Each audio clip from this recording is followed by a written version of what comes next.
Hey guys, so you have seen this car in the background of our videos for probably about a year or so. So it's a 66 Chevelle bone stock 283 automatic, but the interior was kind of cut up to make to a pro street car, and it's pretty rusty, pretty rotted, seized engine. But if you guys haven't checked the video of us actually picking the thing up, we picked it up for probably $1,200 last year, and it's been sitting ever since. The only thing that I've done to this car was pull the plugs out, put trans fluid down the cylinder holes, spark plug holes, and I put it down the intake just so it can run right to the runners, right to the intake, the valves in the head. So it should loosen up whatever's rusted. We really don't care too much about this motor, but it's the factory numbers matching 283, and down the line we might go back to beefing that thing up, just boring it out and building it, but it's obviously gonna get bored out. So if the cylinders are shot, it'll get bored, nothing matters. But we're gonna see what it's gonna take to get this thing running and driving. First step, running. But first step for the build on this car is going to be sticking through it. We're gonna make a list. We're gonna use the pizza box, make the list, so it's official, and it's going in the driveway.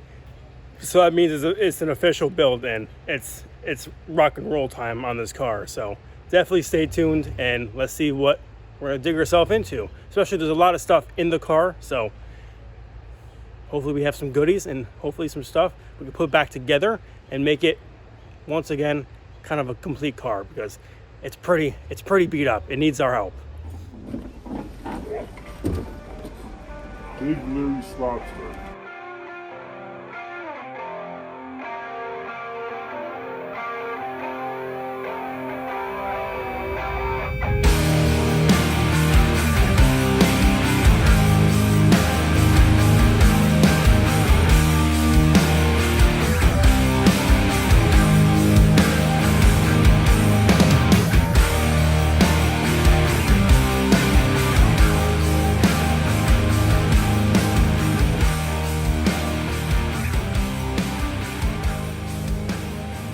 Guys, we're done with using the cars over here, and we finally got the thing in, I think its last resting spot to actually get progress made on this thing. So told you guys already what we did with the motor. So the first thing with the motor, we're going to try and take a pry bar on the flex plate and see if we can try and crack it loose, the rust. But first step, we're going to rip everything out just to see what we're working with. We had this thing jacked up in the back, moving it around with the jack right there, and it looks pretty damn good. So I'm so used to seeing this car with the rear end kind of like worn out and like slammed. These are my Grand National, the original wheels. So it looks pretty good with those, but wheels are way too tucked. I don't like that look. And we also have some like rally wheels with nice old school tires on it. We're gonna throw those on just so it matches and motivates us just a little bit more. So there's a lot of dings and dents on this car.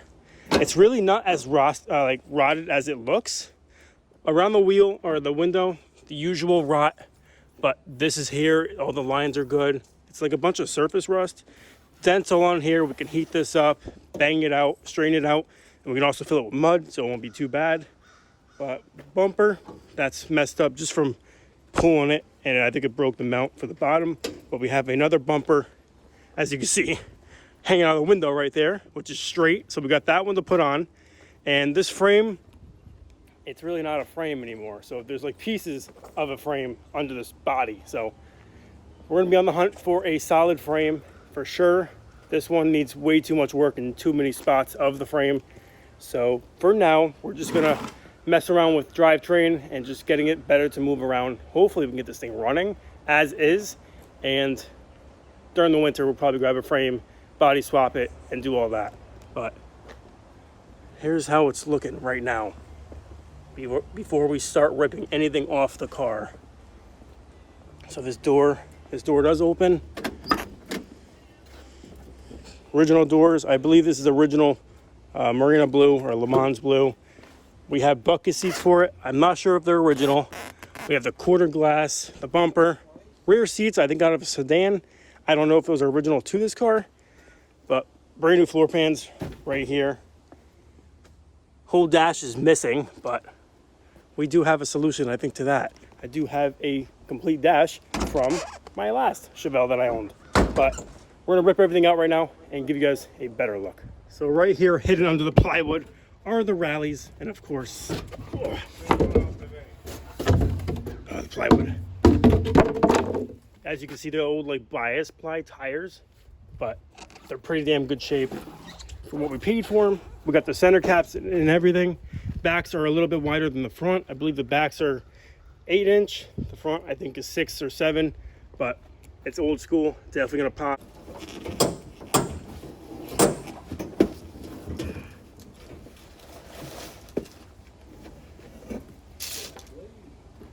And he gave me a deal.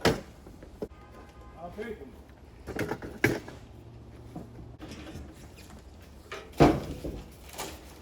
This is a lot straighter than what's on there now, and this will be going on. Wow, this is the best part we have. Original plastic. Oh, original blanket. So we got the glass. This Trailer. Look, they still got the chrome on it. That's cool. Yes. Oh, yeah. And the cranks are not in there, right? But they have them in the box. I don't know.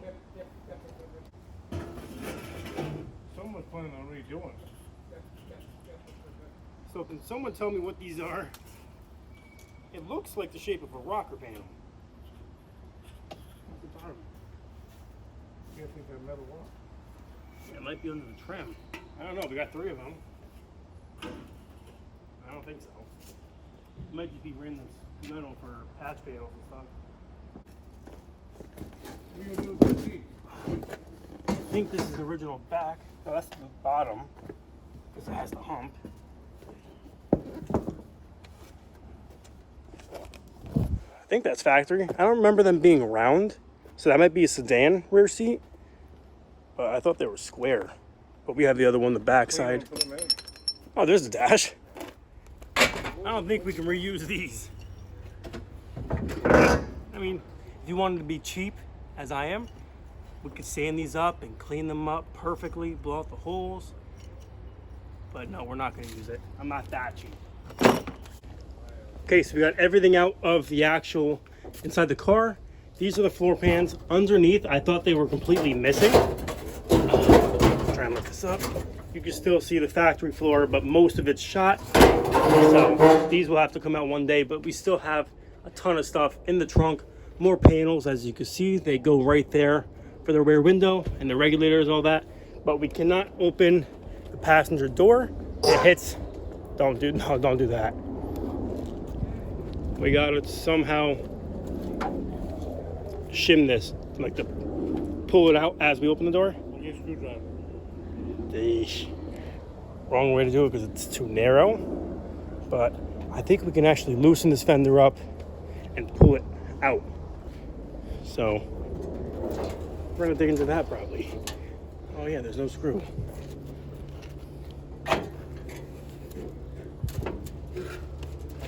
So we did get it open, and one of our friends who drives an oil truck actually backed into this thing, you know, like this, backing into the garage, hit this fender and brought it down. So we believe that it kind of pushed this front clip a little bit to the passenger side, just a little, and it tightened this up a little bit. So just temporarily, I'm gonna take this bolt out and we'll probably put a couple more shims just so the fender comes out a little more.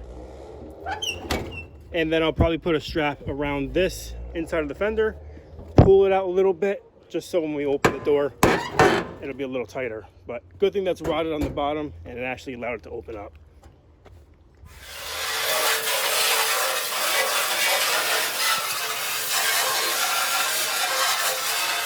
Oh, I found someone's cherries in here that they popped. Wow. This car definitely claimed a couple cherry popped. Oh yeah, we're gonna keep this. Good luck. There you go. Old Sally, old Benny.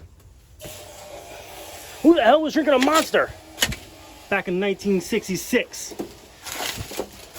Back to the Future. I don't know what that is.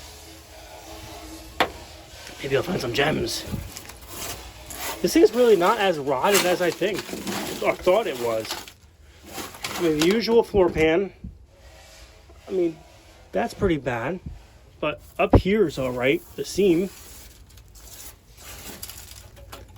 But obviously this thing's gonna come off the body.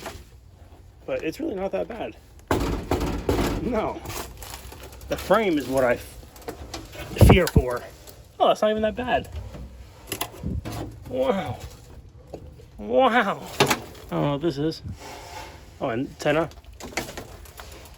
Oh, not too bad. Not too shabby.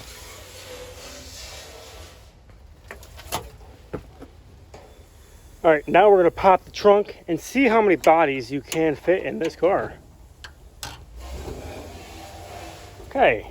Okay, so even with the stuff in there, I would probably say two normal sized bodies. So I don't know what this stuff is. That's just random polished sheet metal. But we have the brace right here that goes behind the rear seat, hubcaps, heater core. I don't know why, because there's already one in the car. This, I think, was for the rear window areas for the quarter. To go right over there. So they were going to delete the windows, tub it out, whatever, and replace it with this. What else?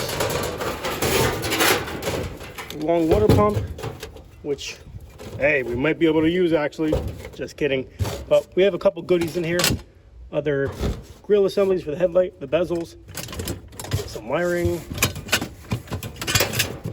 Oh, that's nice. A red ground. Because it's short. It's 283 4-door. Okay, so that says 4-door. So those seats make sense to be out of a 4-door. They were going to use some pieces for the car, which doesn't make sense because 4-door to put the seats in, but then someone else had it and they took everything out of the rear, so you can't even mount the seats. So it must have went through definitely a handful of owners. We have another taillight housing right there, and we have a couple of the inner quarter glass panels. So we can hopefully find the one that was cut out, put it back in the exact same spot, weld it back up, tack it up. There's the climate control. That's for the lower air cleaner. I don't know why we have another. Oh, we have those hubcaps. We got these hubcaps. They're different. Or the same, I don't know. But this looks like junk in here. Well, that's a little terrifying. Why is there another steering box? And a power steering pump. That goes on the dash, I think. Made in USA. Good old days. Yeah, I don't know. But I don't want to take into this stuff too much. It's pretty much junk anyways. But hopefully we can repurpose most of it. But now, drivetrain. Oosh. All right, here's the little high revving 283. This thing's a little beast back in the day. It probably was. So we got the battery cables. We got the ground hooked up. We went to put a battery in here just to see if we had any power to the starter. We didn't. So I went to go check the starter and see how that was. We already took that out, and I believe we threw it away.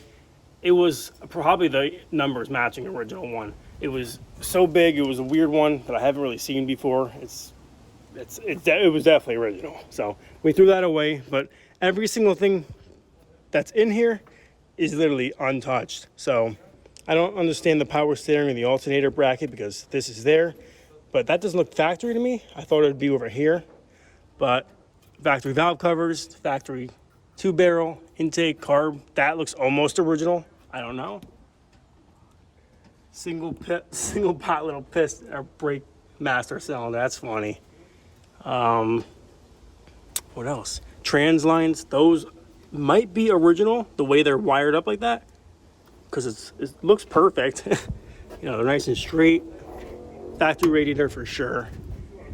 I'm sure there's a part number stuff on that to verify, but not gonna dig that deep into it. It's really not as rotted as it looks. Wheel wells are actually pretty solid. Hoses. Firewall is actually pretty decent too. I mean, this car, it definitely has some rough edges, but it has some really nice edges too. So this is it for the drivetrain. And right now, we're going to shut this. We're not going to mess with that or the trunk or nothing else. So we're going to throw those wheels on, see what they look like. Then we're going to sit down and come up with a game plan for this car.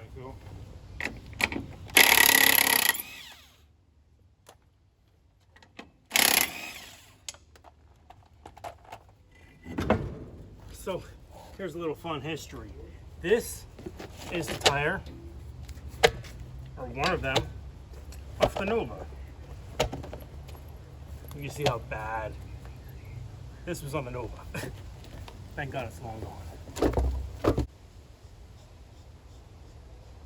It's a lot of dirt.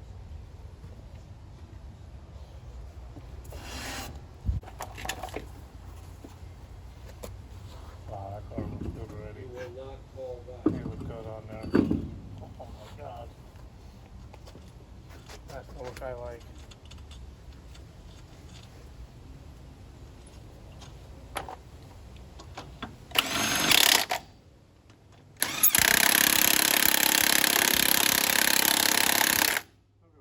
So those tires are definitely a little bit taller, but in my opinion, a Chevelle should be pretty tall.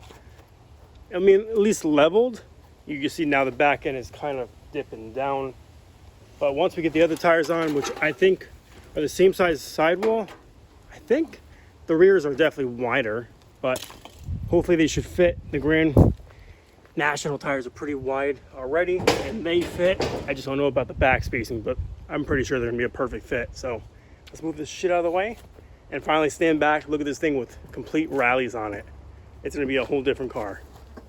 Okay, so while we have the ass end jacked up like that, we're gonna kind of fix a solution or a problem we have, and that's the rear end kind of being, you know, completely maxed out, lowered and all that. So we are taking 2x4s, feeding them inside the coil spring. So we got 3. And once we lower it, it should act as like a spacer, and they're not gonna hit the tire on the backside. So we're gonna do that on each side, and it's gonna be easier to take the bumper off. It's gonna be easy to get on the trailer. And yeah, so let's continue. Hey, what are you doing? I only got 2x4s. Give us 3 in there. I got more. I want 3 on each side. Wow, that one looks way different. I want it completely off the ground. That looks way, way, way different. They don't look the same anymore. Oh yeah, I can make this car nice in a month. It don't look the same. It really doesn't. Now we put more on it.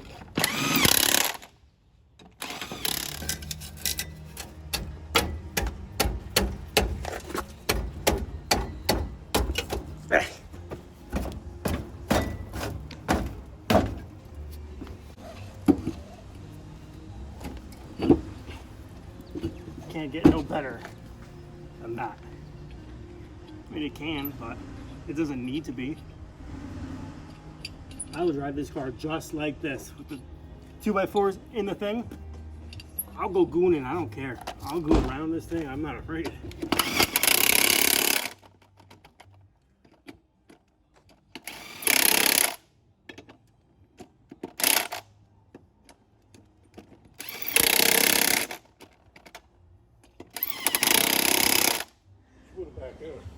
All right, guys, so we're gonna jack this thing down. We're gonna let it down, and 3 2x4s on each side, 2, 4, 6.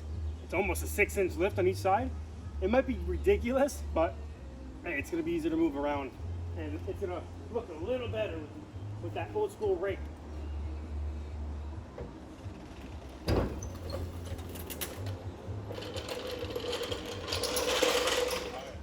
That's perfect. Oh my God, look at the car. That's perfect.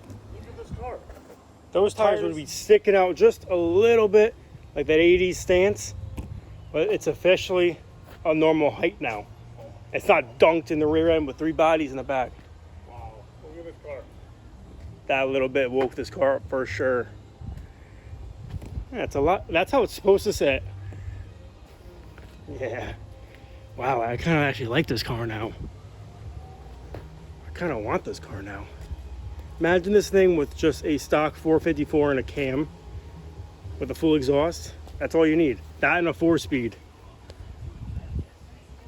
I would literally make this car a 396 4-speed SS 396 clone.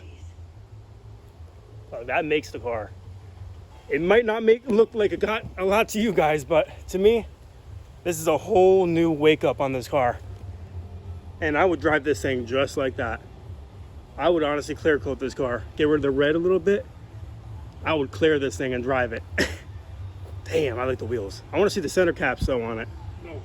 Yeah. I like All right, guys, so that's gonna wrap it up for today.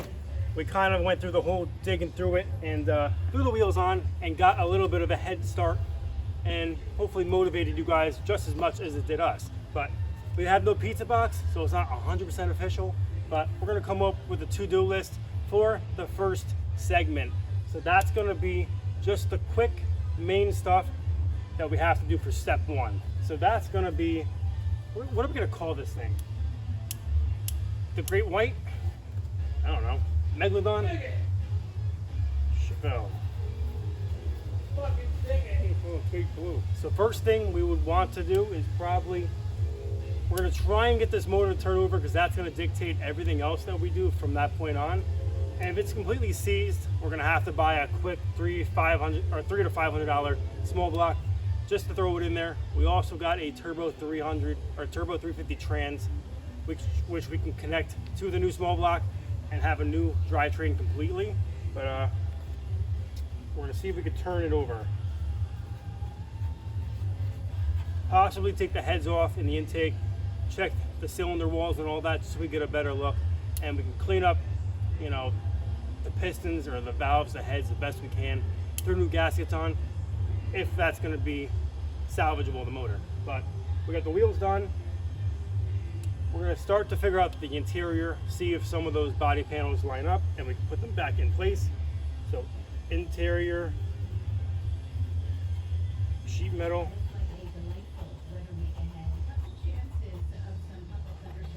The next thing is, I really don't know. You sand it down.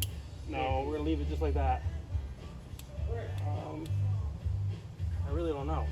There's no more, but I go back for 250 and then 283.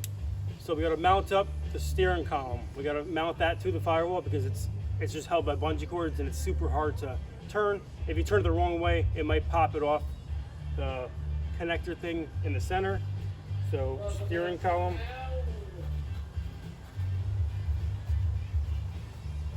And I would like to connect the dash, just the old one for now, just to put it in place. We can hook up, you know, some of our fuses and random stuff, our start button and all that. Yeah, so dash.